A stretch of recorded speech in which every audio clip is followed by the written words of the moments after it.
santo sábado, hermanos. Que el Señor les bendiga en esta mañana. Un feliz santo sábado también para ustedes que nos están viendo a través de la pantalla de su celular, de la televisión, de computadora, donde puedan estar viendo este video. Seguimos, hermanos y queridos amigos, con la serie que estamos teniendo acerca de conocer a Cristo es lo que importa. ¿Ok? Así he titulado esta serie, conocer a Cristo es lo que importa. Ya este es el episodio número 2, lo vamos a llamar así, el episodio número 2. Y hoy tenemos, hermanos, un tema candela, un tema importante, un tema que debemos de comprenderlo usted y yo. Hoy vamos a ver el tema que lo he titulado El espíritu del anticristo. ¿Cómo se llama? El espíritu del anticristo. El espíritu del anticristo. Hoy vamos a ver quién es Cristo, quién fue Cristo en los días de la eternidad y quién sigue siendo Cristo ahora y lo será en los días de la eternidad. Pero antes de comenzar, yo necesito, hermanos, orar para que yo pueda desaparecer de aquí, porque no quiero que ustedes se fijen en mí, yo quiero que se fijen en la palabra de Dios. ¿Ok? Voy a orar.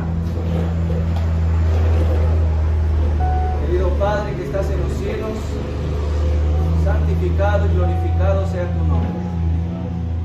Aquí estamos, Señor, un grupo de tus hijos, reconociendo, Señor, que no somos nada sin usted. Que en nuestra debilidad podamos hallar fuerza y poder en el nombre de Jesús. Que en nuestra falta de conocimiento y falta de conocimiento, de entendimiento, podamos encontrar toda sabiduría en usted. Te pedimos, Señor, que nos unjas con el Santo Espíritu de Cristo en nuestras vidas. No queremos el espíritu de otro ser, queremos el Espíritu Santo, que es Jesucristo en nuestras vidas. Padre, te imploramos también que el estudio de tu palabra sea de bendición para nosotros aquí, para los hermanos que van a verlo en pantalla. En el nombre de Jesús. Amén. El espíritu del anticristo. Usted dirá, ay, qué fea esa imagen que puso Eduardo ahí. Saben, hermanos, que en el mundo o en el género de la música hay muchos géneros y uno de ellos es el género del rock. Hay rock pesado, rock liviano, pero es lo mismo. No estoy invitando tampoco que vayan a escucharlo porque no es bueno. Pero el hombre que aparece ahí en la pantalla se llama Marilyn Manson. Este es un hombre que canta música del rock pesado, que no canta realmente. Ese hombre lo que hace es gritar. Ese hombre no tiene ni talento. Ese hombre lo que hace es gritar en lo que él promueve en su música. Pero lo que quiero es que vean esto, hermanos. Este hombre se dice llamar un anticristo. Voy a ponerle esto de ejemplo. Este hombre se hace llamar un anticristo porque rompe Biblia, como ustedes lo están viendo ahí en la pantalla, en los conciertos, incluso les mete fuego, incluso hay videos también donde él sale haciendo actos que no debe de hacerse con la Biblia, como lo es la masturbación. Y él se declara abiertamente que es un anticristo. Ustedes ven ahí también cómo le mete, ¿verdad?, fuego a la Biblia y la manera de cómo se pinta y cómo se maquilla. Incluso él sacó, hermanos, un disco o un álbum, no lo voy a mencionar en inglés porque no lo sé mencionar, pero traducido al español es Superestrella Anticristo. Él es el superestrella del anticristo. Y también Marilyn Manson se declara un sacerdote satanista. Es decir, él es un satanista y de un satanista de los que tiene un peso grande en esta línea de los satanistas. Marilyn Manson, hermanos, tiene el conjunto de dos palabras. Número uno es de una cantante en los años 50, creo que era cantante, era Marilyn Monroe. ¿Han escuchado de ella? Ok. Y el otro era Charles Manson, un asesino en serie de los años 70. Si ustedes se fijan en este hombre, tiene como un tatuaje, una señal de los nazis. Y esa expresión de la lengua de fuera tiene que ver mucho también con el satanismo. Son señas que los famosos hacen para declarar a quiénes es que ellos sirven. Muy bien. Pero el espíritu del anticristo, mis hermanos, no solamente está en este hombre que dice ser el anticristo, que canta música, sino también está en lo que la Biblia llama también a la iglesia católica o al sistema de esta iglesia como el anticristo. Y nosotros sabemos a quién nos estamos refiriendo, y es al sistema papal. También se le conoce como el anticristo. Ahora bien, un anticristo, hermanos, puede estar también bien vestido, como lo estoy yo ahora, con corbata, con saco. Y puede, hermanos, reflejar ante la humanidad un espíritu noble, como lo hace este hombre, un espíritu de humildad. Sin embargo, la Biblia dice que es el anticristo. Ahora, anticristo, hermanos, es claro de comprender. Es lo que está en contra de ¿quién? De Cristo. Que quiere estar en lugar de Cristo. Que quiere tomar el poder de Cristo. La autoridad de Cristo. La supremacía de Cristo. El gobierno de Cristo. Ese es un anticristo. No solamente es aquella persona que agarra la Biblia y la rompe. No solamente aquella persona que está bien vestida y dice yo soy un anticristo solo porque no creo en Cristo. El anticristo, hermanos, tiene un origen mucho más antes de que existiera Marilyn Manson y de que existiera en la Edad Media por la Iglesia Católica. Incluso en los tiempos de los apóstoles habían quienes eran anticristos, y Juan llama también, este es un anticristo, en sus cartas. Pero esto viene desde mucho más antes, hermanos. El Espíritu de Cristo no nació en la Edad Media. El Espíritu del Anticristo no nació, hermanos, con Marilyn Manson. El Espíritu del Anticristo nació con Lucifer. Dado que Lucifer, hermanos, se rebeló en el cielo y se quiso poner en lugar de Cristo, Satanás regó un chisme ante los ángeles diciendo que Jesús, que Cristo y que Dios eran injustos. Y entonces tomó lugar en el corazón de Lucifer la envidia, el orgullo. Y empezó a promulgar un chisme entre los ángeles. No se halló más cabida para ellos en los cielos, fueron echados. Y llegaron al planeta Tierra. Ahora, hermanos, se ideó un plan de salvación, un plan de redención en el cielo. Y se le encomendó una misión a Cristo Jesús. Y la misión de Cristo Jesús al venir a la tierra no fue realmente por venir a salvarnos a nosotros. Escuche bien, no voy a decir que estoy malinterpretando la cosa. Porque el salvar al humano era secundario. Porque el salvar al humano era consecuencia de lo que Satanás había hecho en el cielo, que era destruir el carácter del Padre, el carácter de Cristo. La misión de Cristo primordialmente, y el punto, hermanos, clave, no fue que tenía que venir a salvar al humano. Usted podrá decir, hermano, pero la Biblia dice que Jesús vino a salvar lo que se había perdido. Y es cierto, pero eso es secundario. El punto principal es el siguiente. Vayamos a Juan, capítulo 17, versículo 4, versículo 6 y versículo 27. Por favor, acompáñenme, quiero que ustedes vean esto, hermanos. Yo quiero y he pedido al Señor en estos días que así como me ha hecho comprender a mí esto, ustedes lo puedan captar, el mensaje que quiero transmitir ahora. Versículo 4. Yo te he glorificado en la tierra, he acabado la obra que me diste que hiciese. El capítulo 17 de Juan, la hermana White nos manda a estudiarlo, porque hay una lección importante para nosotros en este capítulo. Dice Jesús, he acabado la obra que me diste que hiciese. Pregunto, ¿había muerto Jesús ya cuando Jesús dijo esto?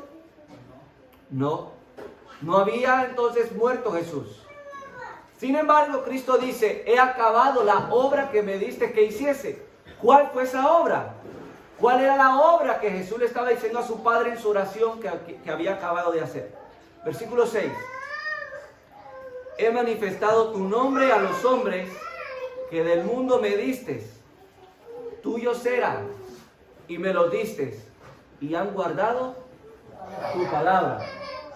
He manifestado tu nombre a los hombres que del mundo me diste. ¿Qué manifestó Jesús del Padre? El nombre. Y en las Escrituras, el nombre tiene que ver con el carácter. Amén. En otras palabras, Cristo está diciendo, he manifestado tu carácter a los hombres que del mundo me diste. Tuyos eran y me los diste y han guardado tu palabra. Mira el versículo 26. Y les he dado a conocer tu nombre. Una vez más, lo vuelve a decir Jesús en su oración con el Padre. Y les he dado a conocer tu nombre, tu carácter.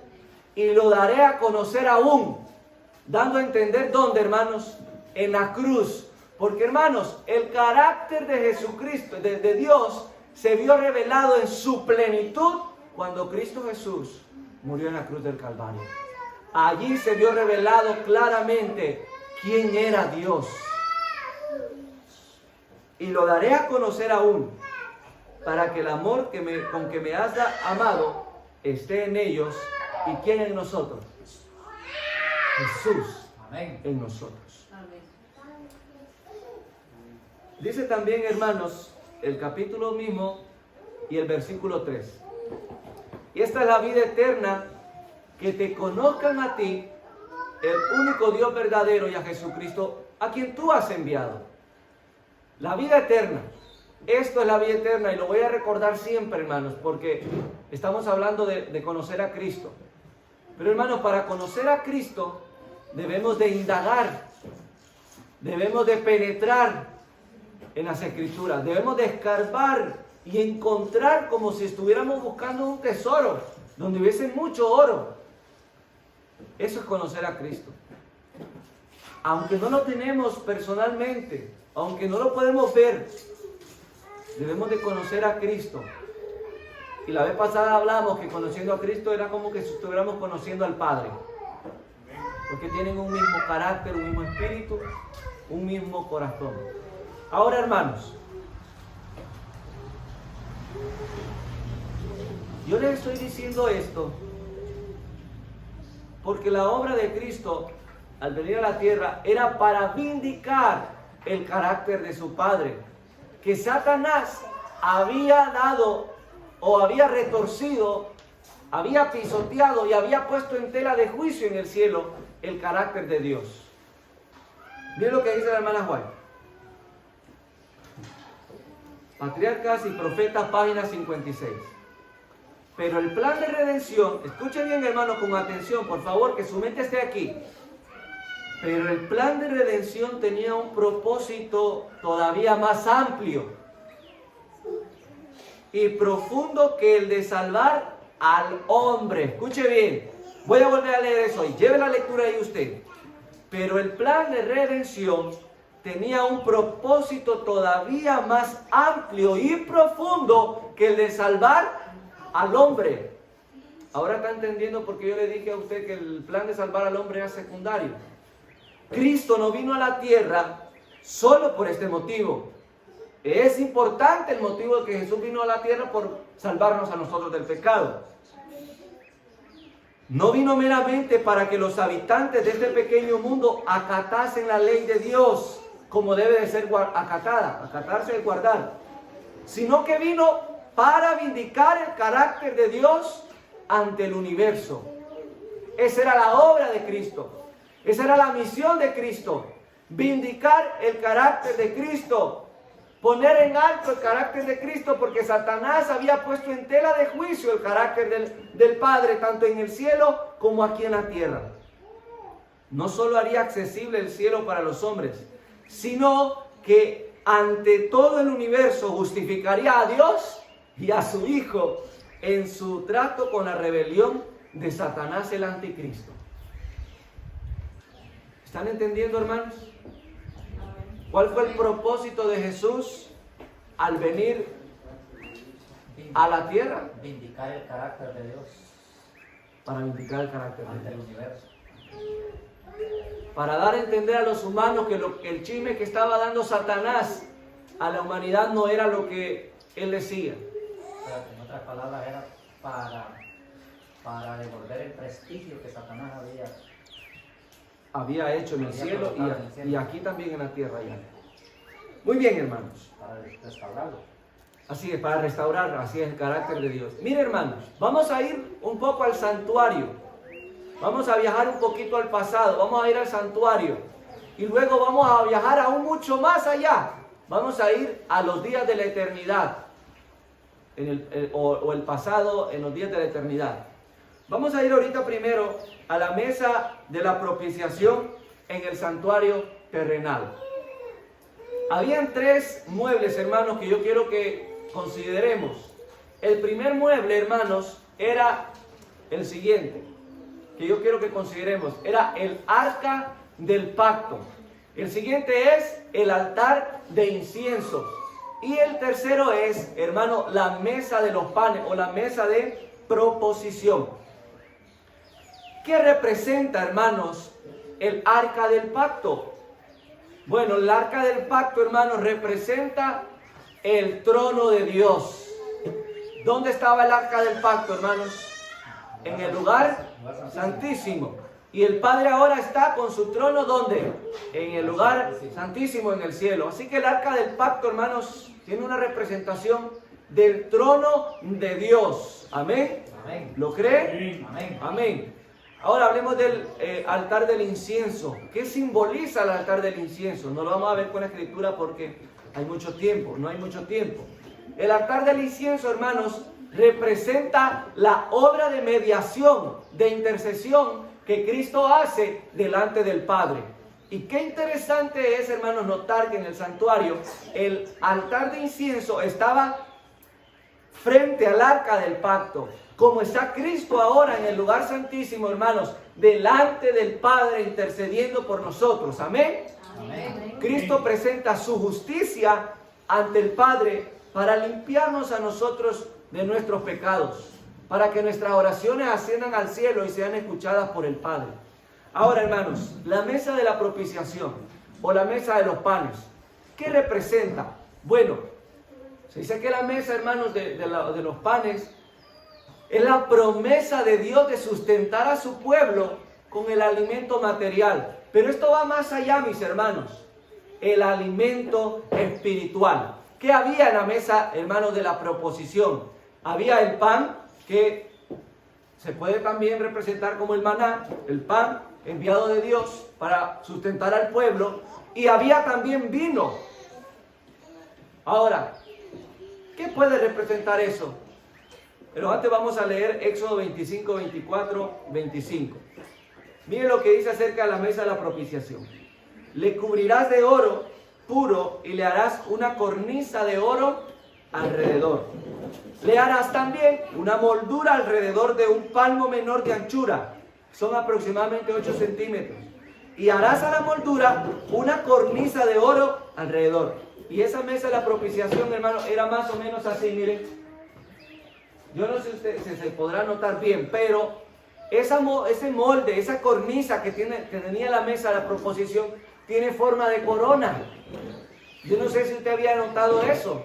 Tiene forma de corona. ¿A quién puede representar esto, hermanos? Sino que a Cristo Jesús. Amén. Miren, hermanos, lo que dice también Juan, capítulo 6, versículo 33 y 54, hablando del pan que había en la mesa de la propiciación. Porque el pan de Dios es aquel que descendió ¿de dónde? Del cielo y da vida al mundo. Versículo 54. El que come mi carne y bebe mi sangre tiene vida eterna y yo lo resucitaré en el día postrero. Así que el pan que estaba en la mesa de la proposición, hermanos, simboliza ¿a quién? A Cristo como el pan de Dios enviado del cielo. Amén. Y el que come ese pan tiene vida eterna. Pero había también vino. Y el versículo 54 dice que el que bebe mi sangre tiene vida eterna. Ese vino representa la sangre de Jesucristo. Gloria a Dios. ¿Se están dando cuenta cómo en el santuario está Cristo en todo, hermanos? Amén. ¿Está Dios el Padre en todo, hermanos? Muy bien. Ahora bien, sabiendo esto, hermanos, ¿dónde estaba ubicada la mesa de la proposición? ¿A qué lado estaba colocada la mesa de la proposición? Mire Éxodo 26:35. Y pondrás la mesa fuera del velo y el candelero enfrente de la mesa al lado sur del tabernáculo. Y pondrás la mesa al lado del ¿qué? Al lado del norte. Al lado del norte. Sabiendo que la mesa de la que hemos hablado ahora en el lugar, en el santuario terrenal, estaba colocada al lado del norte, ¿dónde será, hermanos, que Lucifer, el anticristo, quería colocar su trono? Mire lo que dice Isaías 14:13. Y vamos a ir entrando bien en lleno a esto. Isaías 14:13. Tú que decías en tu corazón, subiré al cielo, en lo alto, junto a las estrellas de Dios, levantaré mi trono, y en el monte del testimonio me sentaré a los lados del norte. Hermanos, Cristo tenía su trono ¿a dónde? Al lado del norte. Y Satanás, Lucifer, quería poner su trono al lado norte. Eso es, mis hermanos, un golpe de estado. Quería derrocar a Cristo. Satanás quería, hermanos, quitarle el poder, quitarle la autoridad, la supremacía que Cristo tenía en el cielo, en los días de la eternidad.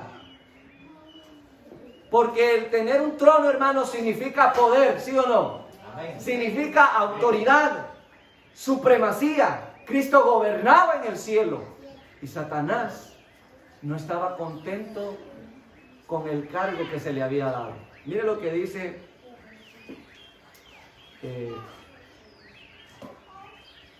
vamos a ver.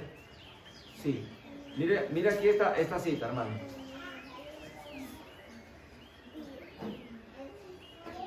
Rebelión de Lucifer. Patriarcas y Profetas, página 13.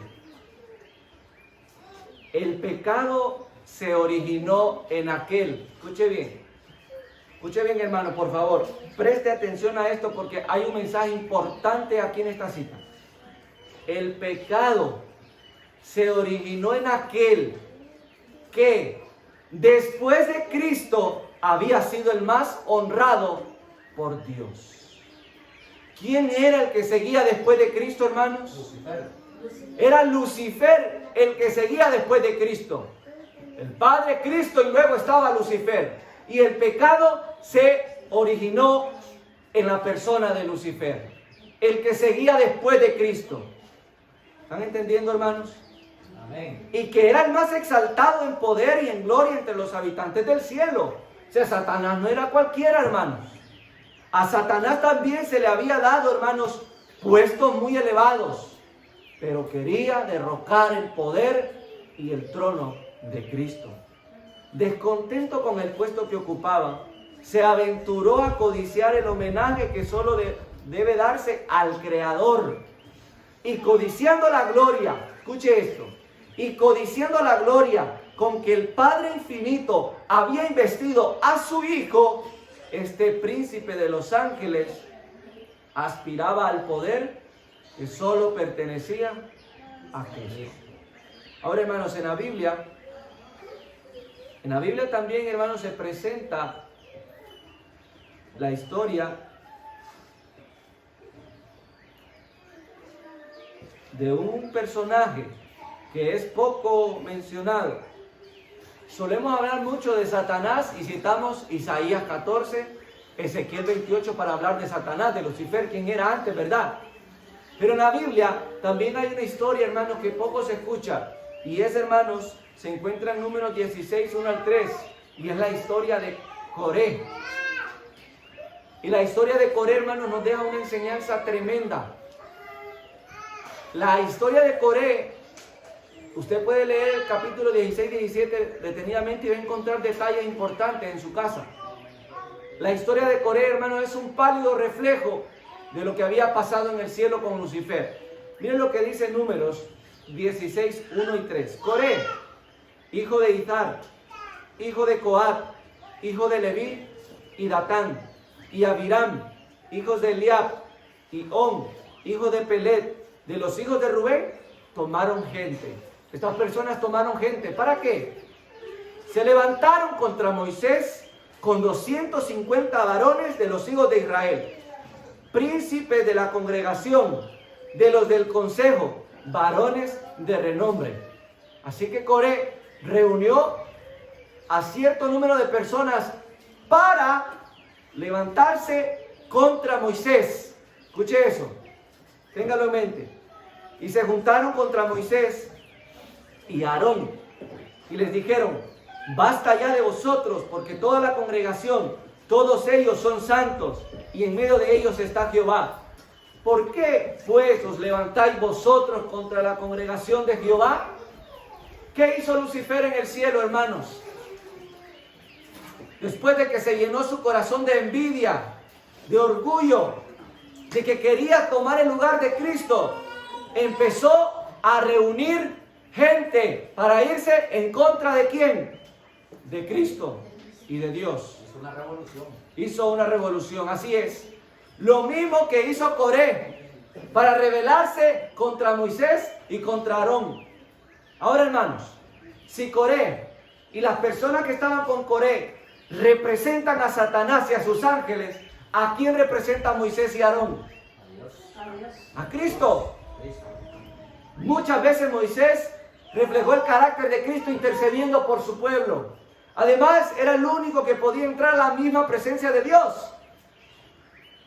¿Contra quién era realmente que se estaba rebelando Coré? Contra Cristo, mis hermanos. La historia de Coré tiene una enseñanza tremenda para nosotros. Y es lo mismo que pasó con Lucifer en el cielo. Miren lo que dice la hermana Guay en el comentario bíblico. Coré había fomentado su envidia y rebelión. ¿Qué tenía Satanás en sí? Envidia y rebelión contra Cristo. Hasta que se engañó a sí mismo y realmente pensó que la congregación era gente muy justa. Y que Moisés era un gobernante tiránico. Lo mismo que Lucifer pensaba de Cristo. Que su supremacía o lo que él gobernaba era pura tiranía. Era un tiránico Jesús. Que se ocupaba continuamente de la necesidad de la congregación. Fuera santa cuando no había necesidad de eso. ¿Están entendiendo, hermanos, la historia de Coré? ¿Y la relación que tiene con la historia de Lucifer en el cielo?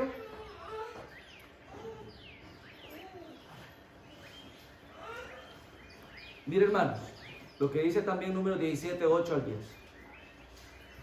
El Señor les había dicho que consiguieran varas para que Él designara también a su ungido en el pueblo de Israel. Y como eran 12 tribus, así lo tenían que hacer. Eso está también registrado ahí en las Sagradas Escrituras. Miren lo que pasa ahora en números 17, 8 al 10. Y aconteció que en el día siguiente vino Moisés al tabernáculo del testimonio. Y he aquí que la vara de Aarón de la casa de Leví había reverdecido y echado flores y arrojado renuevos y producido almendras. Entonces sacó Moisés todas las varas de delante de Jehová a todos los hijos de Israel, y ellos lo vieron y tomaron cada uno su vara.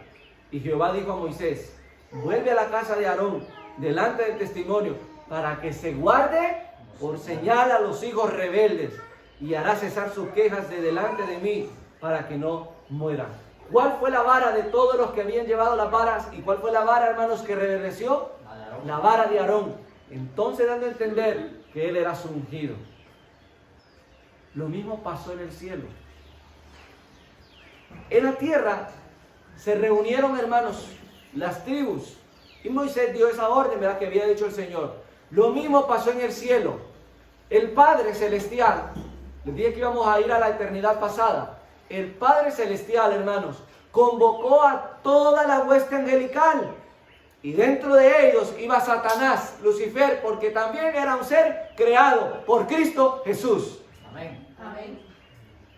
Y ahora el Padre, hermanos, va a designar quién es el único ser que es igual a Dios. Y miren lo que dice la hermana White.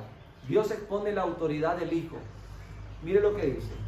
El Rey del universo convocó a las huestes celestiales a comparecer ante Él, a fin de que en su presencia Él pudiese manifestar cuál era el verdadero lugar que ocupaba su Hijo y manifestar cuál era la relación que Él tenía para con todos los seres creados. ¿Quién mandó a convocar, hermano, a las huestes? El Rey del universo, el Padre. ¿Por qué fue el Padre el Rey del universo? Dice aquí, porque Él iba a declarar cuál era el verdadero lugar que ocupaba su Hijo. El Hijo de Dios, la parte en verde, el Hijo de Dios compartió el trono del Padre. Y escuche esto. Y la gloria del ser eterno que existía por sí mismo, ¿quién es ese? El Padre cubrió a ambos. Escuche bien esto, ¿no? Siga viendo la cita, lo que sigue diciendo.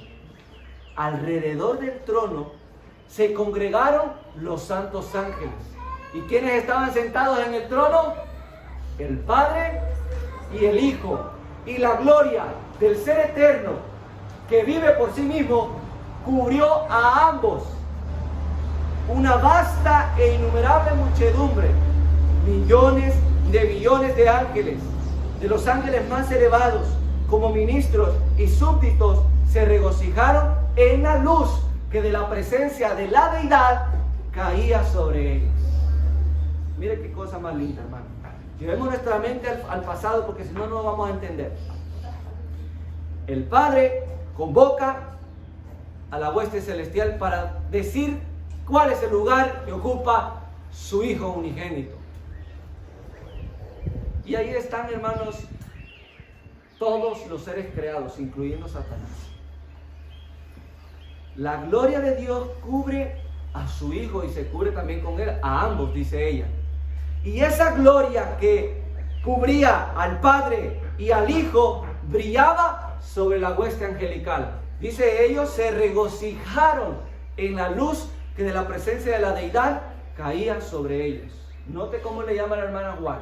Deidad, el Padre y el Hijo. Ante los habitantes del cielo reunidos, el Rey declaró que ninguno, mira esto, hermanos, ante los habitantes del cielo reunidos, el Rey declaró que ninguno, excepto Cristo, el Hijo unigénito de Dios, podía penetrar en la plenitud de sus designios. Gloria sea al Señor. Y Satanás, cuando escuchó esto, hermano, de boca del Rey del universo, estalló. Al darse cuenta que siendo Él el tercero después de Cristo, no iba a poder penetrar en los designios del Padre. Que el único que iba a poder penetrar en los designios del Padre era Cristo Jesús. Estalló, hermanos, en envidia, en ira, en rebelión contra Cristo.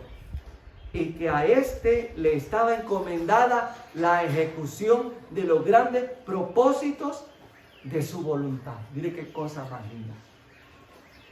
Cristo Jesús, hermanos, el Hijo de Dios, era el único que podía penetrar en los concilios del Padre. Era el único que podía conocer los pensamientos del Padre. Podía penetrar en la plenitud de sus designios.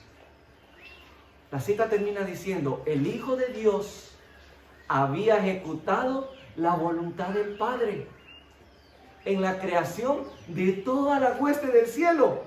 Y a Él, así como a Dios, debían ellas tributarle homenaje y lealtad.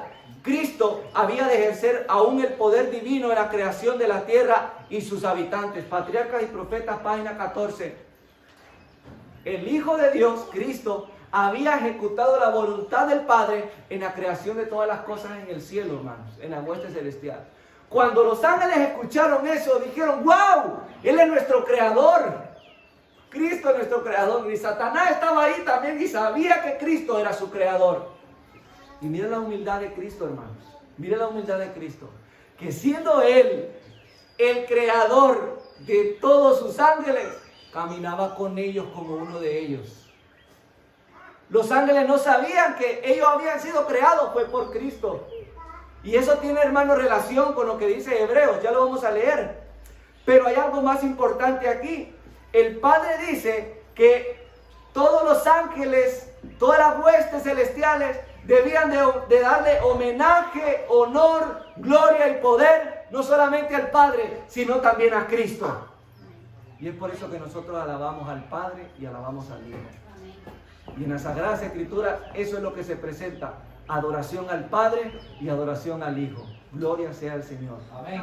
Mire, hermano, lo que dice Hebreos capítulo 1, versículos 2 y 3. Dios, hablando muchas veces y de muchas maneras, en otro tiempo a los padres por los profetas, en estos postreros días nos ha hablado ¿por quién? Por medio de su Hijo, a quien constituyó heredero de todo y por quien asimismo hizo el universo, el cual siendo el resplandor de su gloria y la misma imagen de su sustancia, y quien sustenta todas las cosas con la palabra de su poder, habiendo efectuado la purificación de nuestros pecados por medio de sí mismo, se sentó a la diestra de la majestad en las alturas. Cristo es el único ser en el cielo que comparte la naturaleza del Padre. Por lo tanto, Cristo es divino. No hay más, hermanos. Jesús es el único ser que es, de acuerdo a la palabra de Dios, el resplandor de su gloria y la imagen misma de su sustancia. Y es que, hermanos, Jesús no es cualquier loco. Vamos a utilizar esa palabra. No. Jesús no.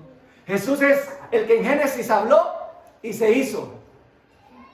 Jesús es aquel que dijo, hágase la luz y se hizo. Jesús es aquel que dijo, hágase el mundo y se hizo por el poder de su palabra. Amén. Porque es el Hijo de Dios. Amén. ¿Estamos comprendiendo, hermanos? ¿Estamos conociendo quién es Cristo? Cristo es el Hijo de Dios. Cristo no es cualquier persona. Cristo es el ser divino que comparte la misma naturaleza de Dios, a quien la hermana White le llama al ser eterno, que existe por sí mismo. Mire lo que dice acá en Números 16, 32, 23, 33. Hablando de la rebelión de Coré. Abrió la tierra su boca y los trajo a ellos, a sus casas, a todos los hombres de Coré y a todos sus bienes. Y ellos, con todo lo que tenían, descendieron vivos ¿a dónde, hermanos?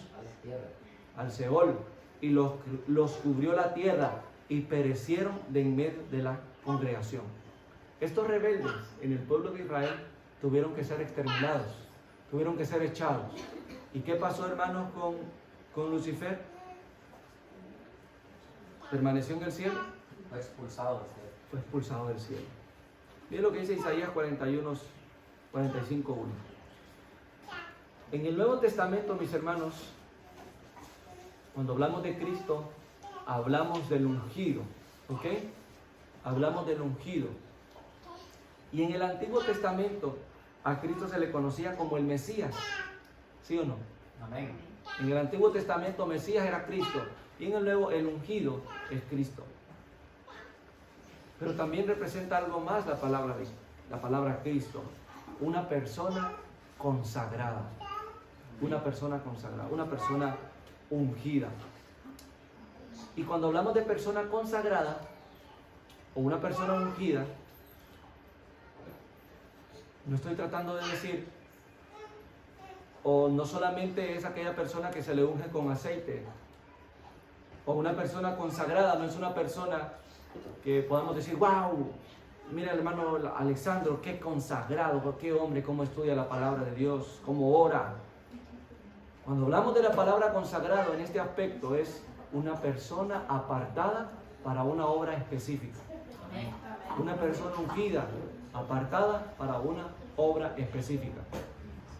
Y si no, vea este texto. Isaías 41, 45, 1. Así dice Jehová a su ungido, a Ciro.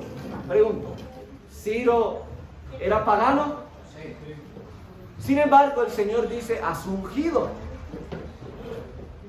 Y en la Biblia no vamos a encontrar en ninguna parte de un profeta que llegue a ungir con aceite a Ciro.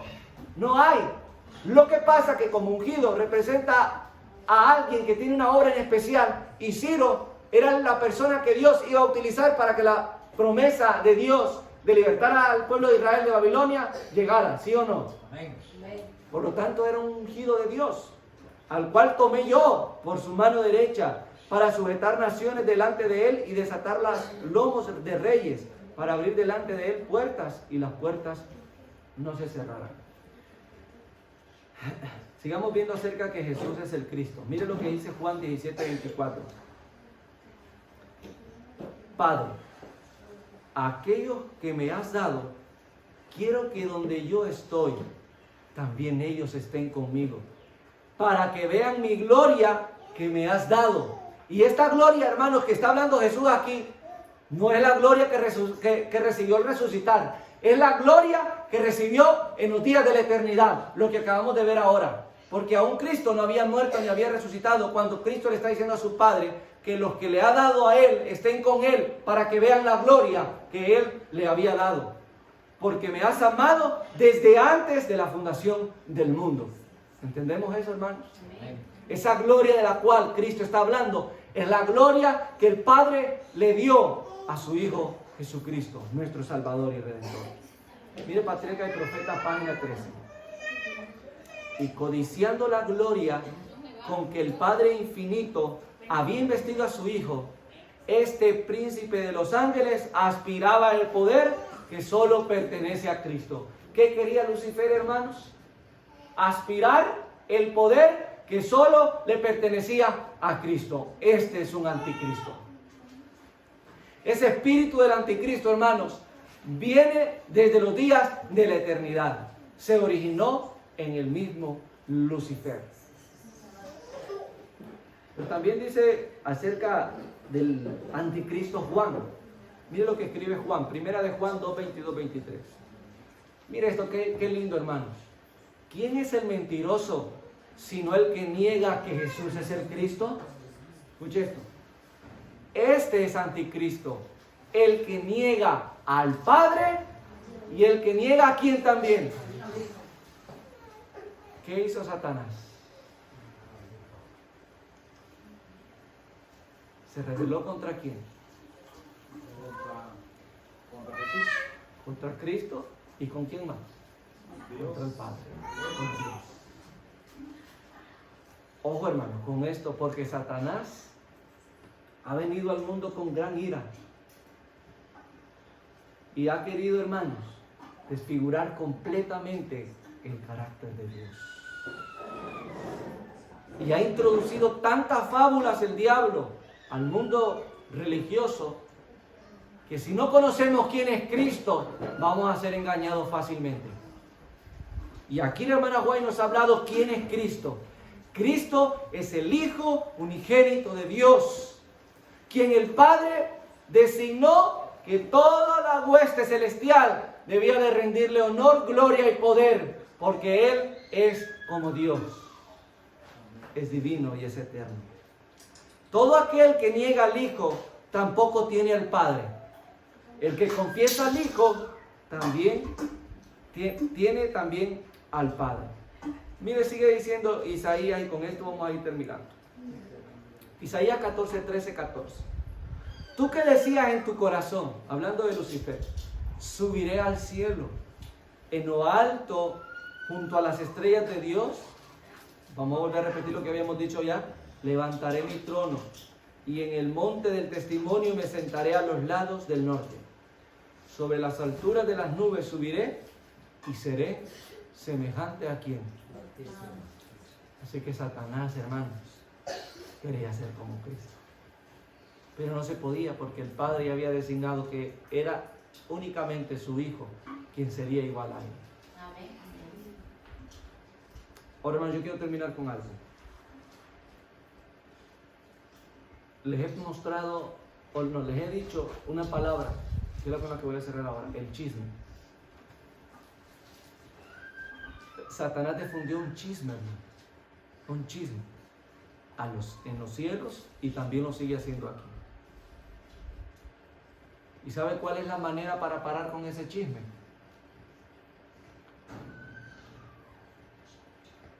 Cuando una persona viene a nosotros con un chisme, lo que nosotros tenemos que hacer es lo siguiente, y ese debería ser el espíritu de todo cristiano: no creer el chisme de la persona.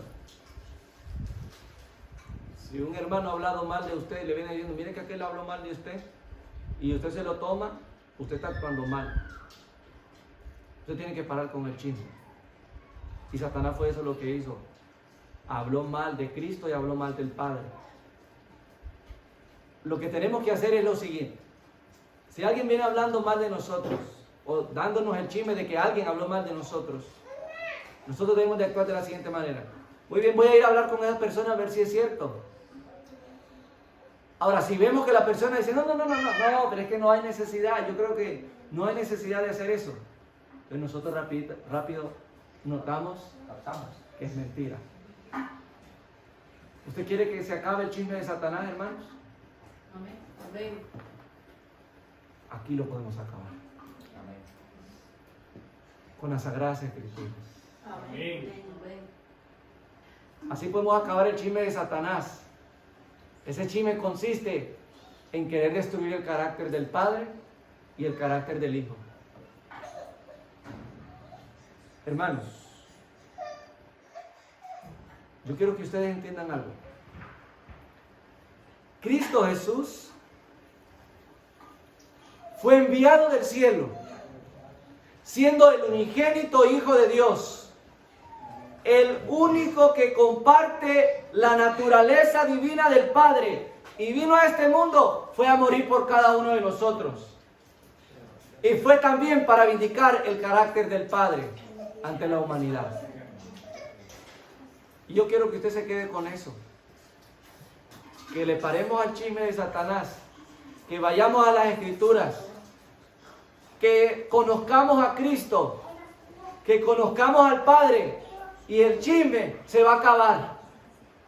Y la vida eterna es esta: que te conozcan a ti, el único Dios verdadero, y a Jesucristo, a quien tú has enviado. El Señor les bendiga, hermanos. Y recuerden que Cristo es el único con el Padre de recibir toda honra y toda gloria. Vamos a orar. Y les voy a pedir que nos pongamos de rodillas.